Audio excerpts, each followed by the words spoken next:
Peace and prosperity, everybody. Y'all tuned in to Rare Mind People. Y'all chilling with y'all boy. Make sure y'all hit that like and that subscribe. And make sure y'all share this content. I'd like to thank y'all for being here today. And I just want to talk on the topic of finances. Do y'all know that it's a very important time in life right now where you have to be worried about this inflation and what's going on? And I know a lot of people are not taught finances. And we come from a world where a lot of us not born to be educated on commerce and knowing business, or just knowing how to fill out your balance sheet or any of that. We don't know accounting. So these are certain things that we have to teach ourselves, but we don't understand the contracts and the regulations that apply when we come into banking, investing, our IRAs, our 401ks, even with mutual funds. And a lot of people talk about this gold push, the silver push, and everything else. Well, we already know what economy is really going down due to credit. But everybody rely on credit because credit will get you the easiest things the fastest way. And the people that work hard, you might deserve certain things. But most Americans, we all live beyond our means in the first place.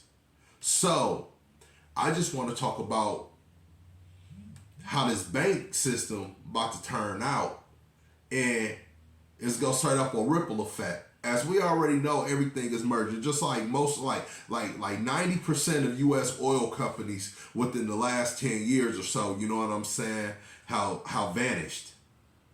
And the banking system is going to the same way, where all these companies are merging now.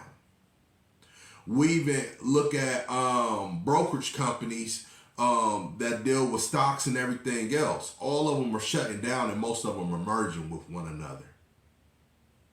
Because they know competitively they want to exist, but they know together as shareholders and all, they could be able to survive and rain the storm.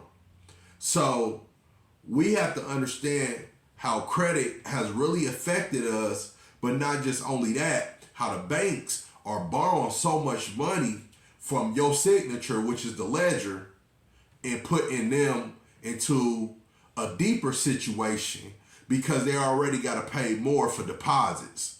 And the smaller banks are they losing money on deposits as well. So we have to think about that as they pay more money and paying for the increase. So not just only that, just they relying on credit signing, which only go put US deeper into the hole because most people rely on credit. But we have to understand that credit put everybody in a situation where you may borrow money, but you might not pay that money back. You might lose your job. You know what I'm saying? You might have to pay more expenses on groceries. You know what I'm saying? Due to inflation. Because that's where it's going to. Due to inflation, we gonna have gas is a priority. We gonna have food as a priority, and we gonna have shelter as a priority. All three of those things gonna increase in price. So they already let you know where most of your check is going.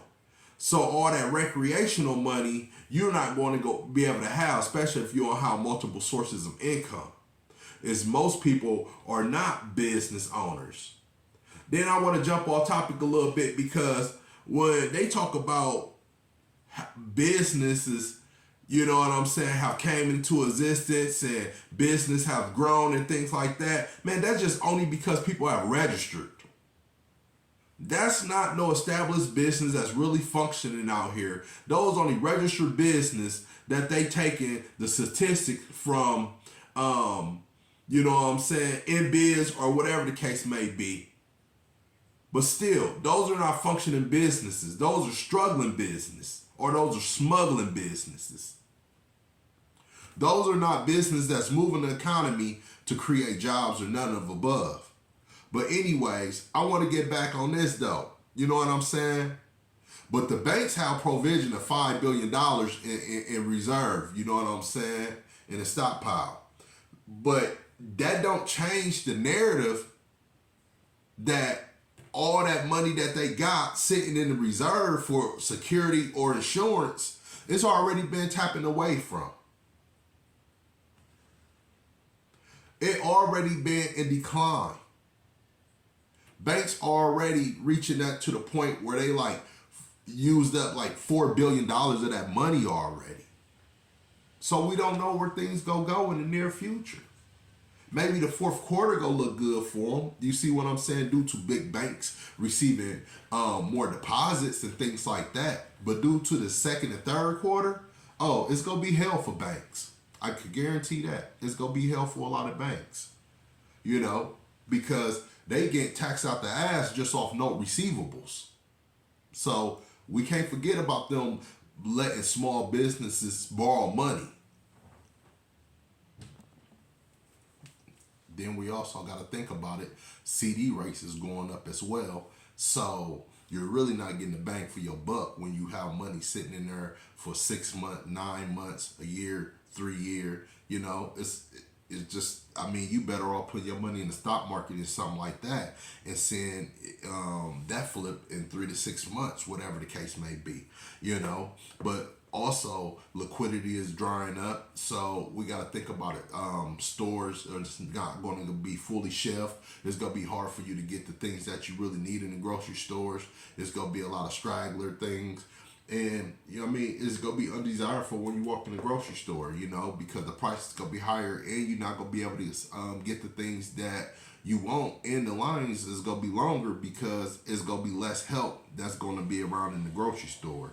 It's not going to be fully stocked and you're not going to be able to consume the things that you want out of there. So that's something to really think about as well, because that makes it really hard for a family when they walk in this grocery store and they see it's empty. I mean, we all experienced that during the times where the toilet paper, the you know, the all of above, where, you know, people, they just, as soon as the news say something's about to happen or chaos, people run to the store and they clear it out. But just imagine it happening on a consistent level, just like during the pandemic, because it's bound to happen very soon due to this pandemic that's about to take place now due to the economy, you know, and not just, you know, due to the coronavirus, whatever the case may be.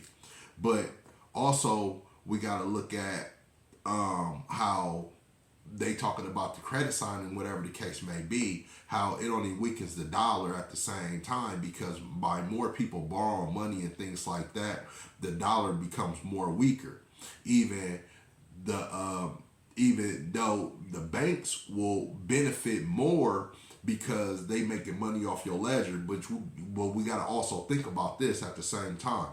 They will lose because they have to pay that money back, and the economy is going downhill. It's nothing that really could say the economy is small banks at this time. A lot of banks go get shut down, like I said, you know, like 90% of the oil, you know, refineries and stuff that was around here. You know, all of them were gone. And banks are merging so they won't go through that same experience as the oil companies that try to hold on and fight, whatever the case may be. You know, so we got to look at the dynamics of where are we putting our money, because in mutual funds, you're going to lose, you know.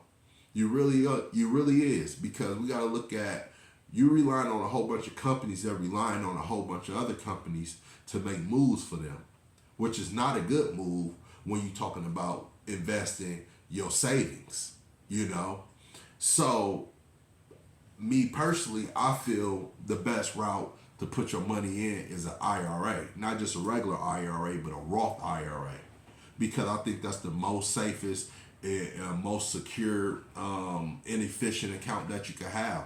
It grows the most compound interest and it's tax free, and you can also borrow from it. There's so many benefits with the Roth IRA that you can't lose. I mean, you can even set your child up with the Roth IRA as well. So you got to think about the dynamics of really protecting your savings for the future and not just think about the short term, you know,